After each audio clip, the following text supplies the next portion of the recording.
Zap. Hello and welcome back to our history of Indochina. Thank you for being here. And as usual, let me ask you, if you like the pod, to help it reach a wider audience by doing all or either of the following three. First of all, you can talk about it around you to people you think might be interested. Word of mouth is the best solution. But secondly, you can leave us a review or a 5-star on Spotify or Apple Podcasts. I really appreciate it and thank you all in advance. In the last episode, we covered the crushing defeat that the French suffered at the hands of the Vietnamese People's Army on the Chinese border. Okay, this was not Dien Bien Phu yet, but there was no sugarcoating it. This was a defeat of massive proportions for France, and the implications were clear for everyone both in Hanoi and in Paris. What this unprecedented humiliation meant for France was that an outright defeat of the DRV was now unimaginable. And worse, Hanoi might fall at any time now. And oh boy, the city was thrown into a frenzied state of utter panic defeat. The morale of the French soldiers was at its lowest, and the people of Hanoi were expecting Vietnamese Bodoi to enter the city at any time. So shopkeepers started selling off their stocks, women and children were sent to Saigon or even to France, and this reminds me of what Livy, the Roman historian, said about Rome after the defeat against Hannibal at Cannae in 216 BC.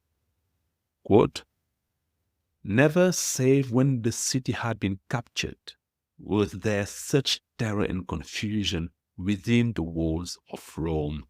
End quote. Well, that was the situation in Hanoi in late 1950.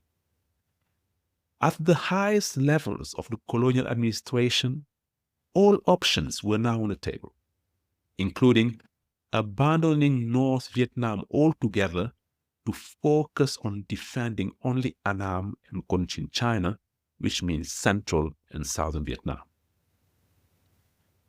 The situation was so desperate that it was impossible for High Commissioner Pignot and for General Carpentier to survive this crisis, and both of them were immediately dismissed by Paris.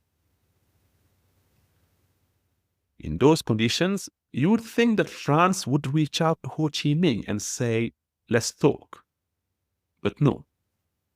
And even more peculiar, the evacuation of Lang Son in 1950 did not bring down the government in Paris, as it did in 1885, when a retreat from Lang Son destroyed the career of the then Prime Minister Jules Ferry.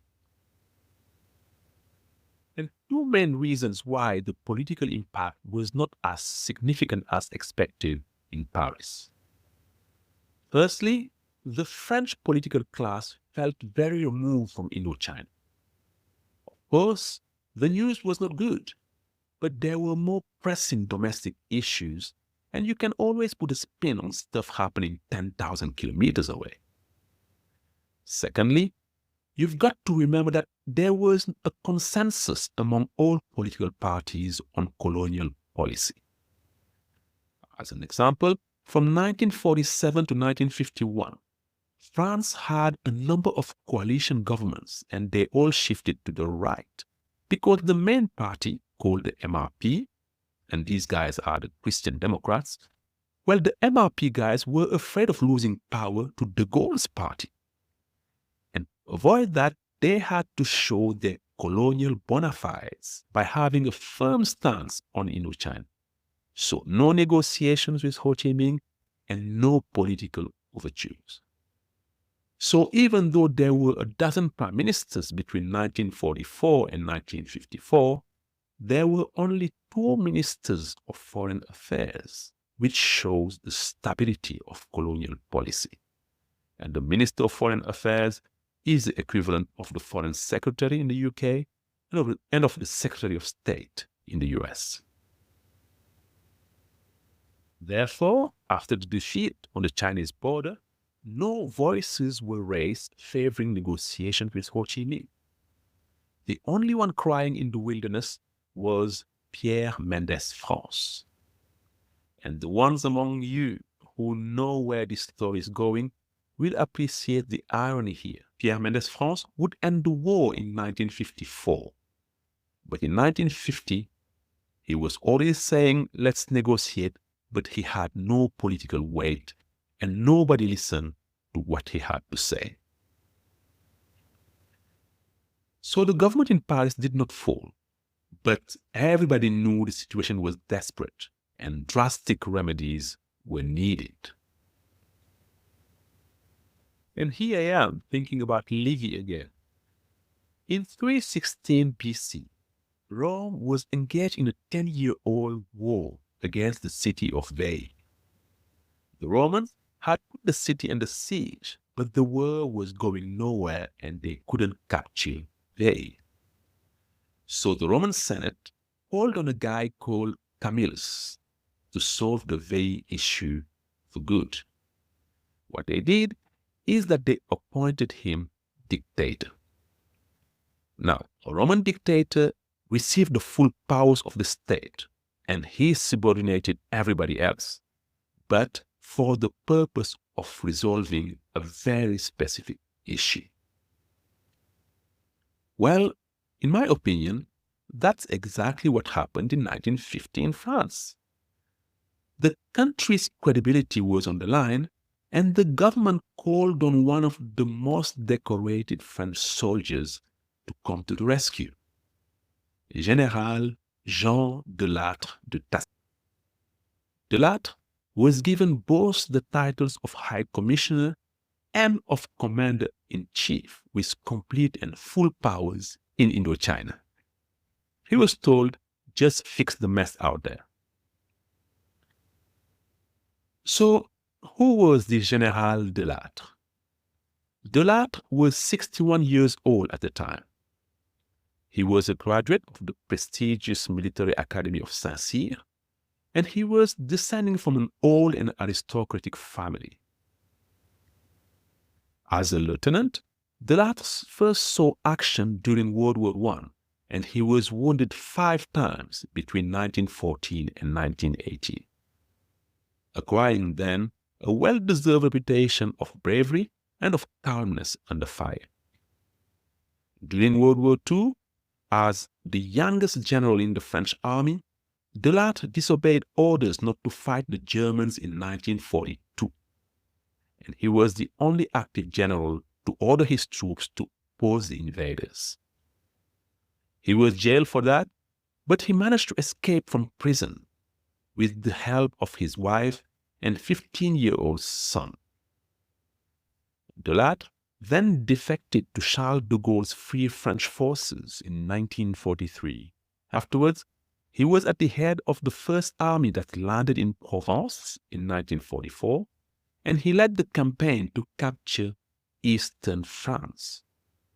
In that campaign, he became the only French general to command American troops when the US 21st Corps was assigned to his first army.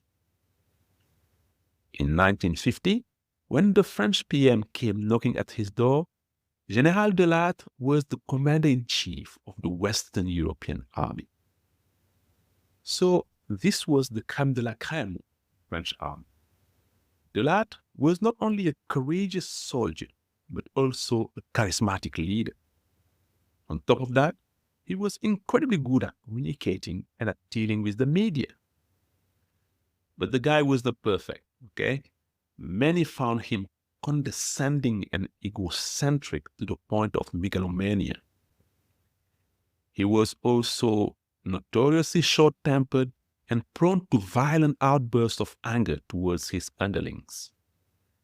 And what his admirers called his media savviness, well, that was just staging and grandstanding, according to his enemies. Hence his nickname, Général de Théâtre, which can be translated as General Drama. but drama as in drama queen, if you get the drift. So why did this exceptional military leader, who had nothing more to prove, say yes to the Indochina rotten job? Here is what he said to his deputy, General Salon. My son Bernard and young officers like him are fighting Indochina. They have written to me and are calling me. I don't have the right to reject their prayer because it is a prayer. They want to be commanded. End quote. And I think we have to take Lattre at his words. His son Bernard, the one who saved him when he was 15, was then a young 23-year-old lieutenant serving in Indochina. The son wrote often to his father, and in his letters he kept telling the father how bad the leadership was in Indochina and how badly France needed him, the general, in Indochina because he was a real commander. And Lattre was touched by this. He was a patriot, he was an aristocrat, he was a Catholic who believed that France was sacred and had to be served.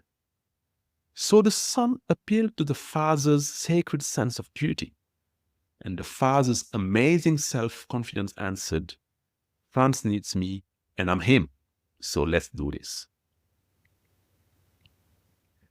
Lattre arrived in Saigon on December the 17th, 1950. And everybody there was waiting for him as the man from heaven. And what a grand entrance General de Théâtre made in Saigon. Picture this. When the plane landed and the doors opened, Lattre got out, but did not go down the stairs just yet. He paused at the top of the gangplank and took all his time to put on white gloves, as if to say, let me come down and clean up this mess. He got off the plane very slowly and reviewed the troops. But he did not like what he saw, and he let everybody know. He ripped into the colonel commanding the guard of honor, calling him pathetic, and he unleashed a torrent of abuse on the band leader, alleging that one of his instruments was out of tune. The same treatment would be meted out to a number of colonels and high-ranking officers who were sent packing and replaced by officers Lattre trusted. And this arrival in Saigon set the tone for what was to come. Lattre was in Indochina to make France great again, and that meant firing whomever he deemed incompetent and organizing grand and polished parades to show France's grandeur. Only 2 days afterwards, on December the 19th, General Lattre was in Hanoi. And I mean, that's where he was needed, right? Once again, he lost it after reviewing the troops. Why? Well, because these Muppets in Hanoi did not play the Marseillaise for him. The Marseillaise being the French national anthem. So he ordered the local commander to organize a grand military parade of all the troops on the spot, one with a proper anthem, and he made it clear that he wanted to see all the troops marching. After the parade, he summoned all the officers and said to them, quote, I am bringing you war, but also I am bringing you pride in this war. The era of hesitation and wavering is over. I guarantee you, gentlemen, that from now on, you will be led. To young officers, including his son, he said, quote, I came for you, lieutenants and captains, for you who are fighting to win, end quote. Furthermore, Lattre banned any talk of evacuation of the city, and he announced to everybody that his wife would be coming to stay with him in Hanoi. And that's how what the French call l'année de Lattre started. L'année de Lattre, or the year of the Lattre. But let's turn now on the Vietnamese side. On that front, the victorious border campaign of 1950 had given General Giap incredible confidence. General Giap was even delighted by the appointment of such a prestigious leader as General de Lattre, seeing it as a tribute to his talent and to the gallantry of his troops. Quote, "The French are sending against the People's Army a foe worthy of its steel." End quote. After their victorious autumn, Giap wanted to go for the jugular by capturing the Red River Delta. Viet Minh propaganda proclaimed, quote, The People's Army will be in Hanoi for Tet. Come and join us before we don't need you anymore. Soon it will be too late, for we will have thrown all the enemies into the sea." End quote. And if you didn't understand Tet, Tet is my pronunciation of the Lunar New Year. In reality, though, the debate was raging within the DRV as to whether or not go on for the general offensive. You remember, in the Popular War, the general offensive was the phase 3. So what people wanted here was to skip phase 2 and go from 1 to 3. Many others were saying, hey, the conditions are not really ripe for skipping phase 2 and moving straight to phase 3. There was still a need to mobilize people and to undermine the enemy's rear. And those people were arguing that even if the Delta was conquered, it wouldn't mean necessarily the collapse of the whole French Indochina building. So General Giap argued very heavily for skipping phase 2 and going straight to phase 3. Others disagreed, but in the end, General Giap's view prevailed because of the rice shortage in the DRV-held areas. Giap's thinking went like this. There was an acute rice shortage. The only way to resolve it was to go into the Red River Delta region where the rice was produced. So you had to capture the Red River Delta if you wanted to solve the famine that was threatening the DRV-held areas. So the DRV decided to go on the offensive. First stage, hardly 1 month after de Lattre arrived in Vietnam, General Giap massed his divisions 308 and 312 and planned a large-scale attack from the northwest of the Red River Delta. The objective was the town of Vinh Yên, 50 kilometers northwest of Hanoi. This town was one of the bastions protecting Hanoi.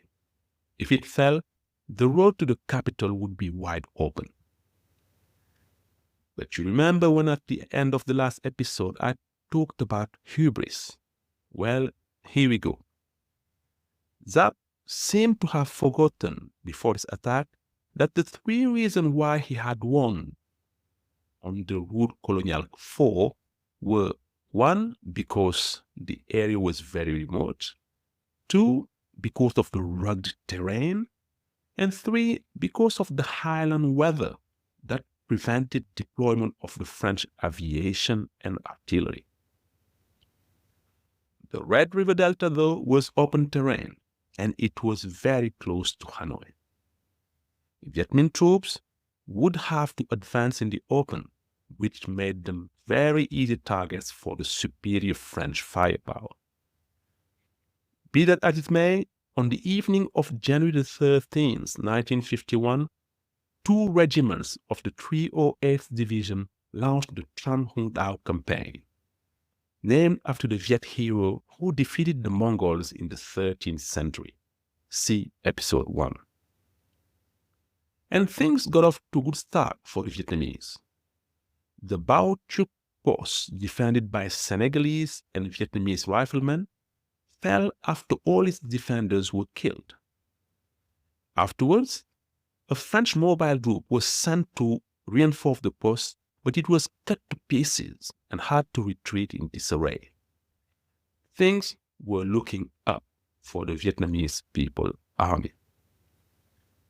But that is the moment when General de Lattre took personal charge of the Battle of Vignane. First, he flew over Vignane himself. He surveyed the battleground on a small spotter plane and even made it to the forward outpost to speak to the soldiers on the ground. Then he went back to HQ and gave his orders. What he did was transfer 7 battalions from southern Vietnam and threw them into the battle. On January 15th, he sent a mobile group to retake the heights around Vignane. That was done, but insistent waves of Viet Minh infantrymen threatened to overwhelm the French positions. And at that moment, the situation was critical. So de Lattre came back to Vignane a second time. He requisitioned all the civilian and military aircraft available in Indochina and proceeded to launch the heaviest aerial bombardment of the whole war. And de Lattre made a deadly use of a new American product, napalm. A relentless rain of napalm bombs fell on the Viet Minh troops, and thousands were literally burned alive on the spot.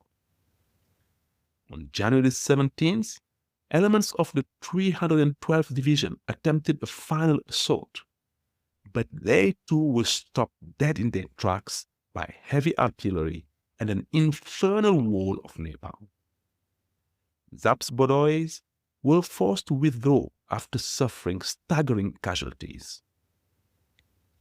Logvol estimates the casualties at 6,000 dead and 8,000 wounded. Scoreboard, it was de Lattre 1, General Giap 0. So Vignane was a huge success for de Lattre.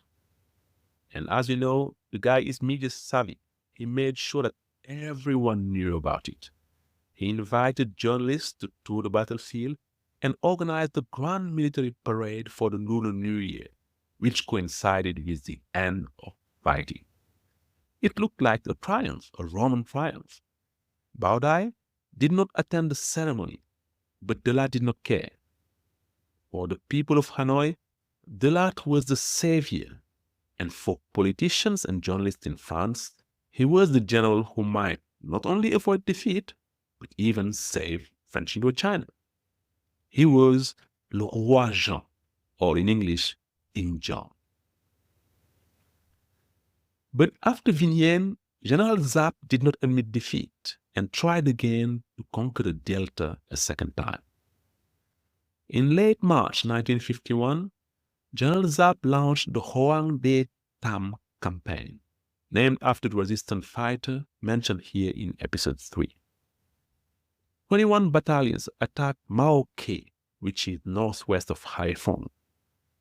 And even though the French were outnumbered 3-1, their garrison there did not fall despite suffering 25% casualties. Why? Answer: artillery and napalm once again. De Lattre 2, Giap 0. 2 months later, in late May 1951, third attempt by General Giap. The aim this time was to get hold of the rice that had just been harvested in the Delta and to occupy the Catholic areas around Phat Diem, the stronghold of Bishop Lê Hữu Tu, because these areas have so far been resistant to Viet Minh infiltrations. So soldiers from the 308th and 320th Divisions crossed the Day River on May the 29th and captured French positions there. Heavy fighting ensued, and these positions changed hands many times. But on June the 6th, de Lattre succeeded in cutting off General Giap's supply lines. And once again, the People's Army was forced to retreat, leaving more than 1,000 prisoners and 9,000 killed or wounded. De Lattre 3, General Giap 0. But there was a dampener on the proceedings in this last battle of the Day River. The event was the death of a Lieutenant Bernard de Lattre de Tassigny. And you remember, this was General de Latre's only son. We'll talk more about this death and its impact on the father in the next episode. But what was clear was that from January to May, General Giap have launched 3 offensives on the Red River Delta, and all 3 offensives were repelled by General de Lattre. De Lattre has righted the ship, and the Expeditionary Corps could hold his head high again for the first time since the humiliation on the Chinese border. Giap, who had been so full of confidence at the start of the year, had been sent back to school by an experienced general. Giap had made a mistake when he sent the People's Army into the open field and made it an ideal target for French aviation and French artillery. So the Commander-in-Chief de Lattre had proven his word. That gave High Commissioner de Lattre enough credit to work on the political side of things. But if you don't mind, we'll come back to the very complex political aspect in the next episode. For now, I would like to end this episode with another decisive contribution from de Lattre. That was the massive increase of American aid. What de Lattre quickly understood was that his successes in early 1951 would have been impossible without U.S. assistance. I mean, all the planes that transported troops and bombed Vignane were American-made. Moreover, de Lattre was the first commander to use napalm in Indochina, and this has been the key ingredient of his victories. Therefore, the general made it top priority to increase American aid and to bake it in. But don't think that this de Gaulle-style soldier was Americanophile. Quite the opposite. General de Lattre distrusted the Americans. He suspected them of wanting to supplant France in Indochina. His aim was, of course, to keep Indochina French. But let's just say that he was willing to make a deal with the American devil for that. So he took Pignon's anti-communist rhetoric and dialed it up. He told every American journalist he met that France was in Vietnam to save the country from the clutches of Beijing and Moscow. At every opportunity, he drew parallels between Korea and Indochina.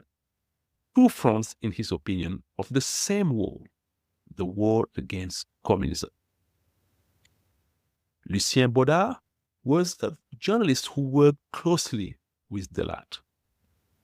And he said of the general that he was a military man who knew the importance of public opinion in determining the outcome of. And he was right, because what de Lattre launched was a real marketing campaign to sell the Indochina War to the American public. And that campaign culminated with a 2-week American tour in October 1951. At each stop of his tour, the general used his charisma and his record of service to woo the American public. He appeared in TV programs on prime time and was welcomed by President Truman and Congress. As a result, the American public and political class succumbed to the French charm offensive. Congress pledged to speed up deliveries of arms and equipment to France, and on the day he left the U.S., a glowing New York Times editorial reaffirmed that French and American interests were the same and called for increased aid to France in Indochina, which was already significant before de Lattre left for America. But in the 4 months that followed de Lattre visits, France received over 130,000 tons of equipment, including 53 million rounds of ammunition 8,000 vehicles, 650 combat vehicles, 200 aircraft, 14,000 automatic weapons, and 3,500 radios. This was one of Dalatte's achievements that would outlive him. American aid would continue to increase exponentially, and you can thank General Dalattre for it. So in 1951, Dalattre single-handedly enabled France to stay in Indochina. Some people might say, well, he had not taken back a single square kilometer of territory. But many French people were convinced that without him, Indochina would have been lost. As far as I'm concerned, Dalattre was like a newly appointed soccer coach who managed to stop the team conceding goals. Happened though is that at this point he did not score and win the game, but he averted the defeat, a catastrophe.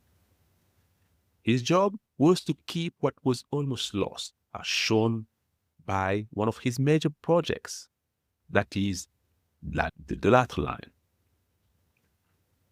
What Dalattre did is that he ordered the construction of a chain of concrete blockhouses around the delta to prevent Viet Minh infiltration. The line is by nature a defensive structure that clearly showed that Dalattre knew that he didn't have the means to go after the Viet Minh. But the French in Indochina did not quibble, and they were convinced that without him, Hanoi would have fallen to the Viet Minh.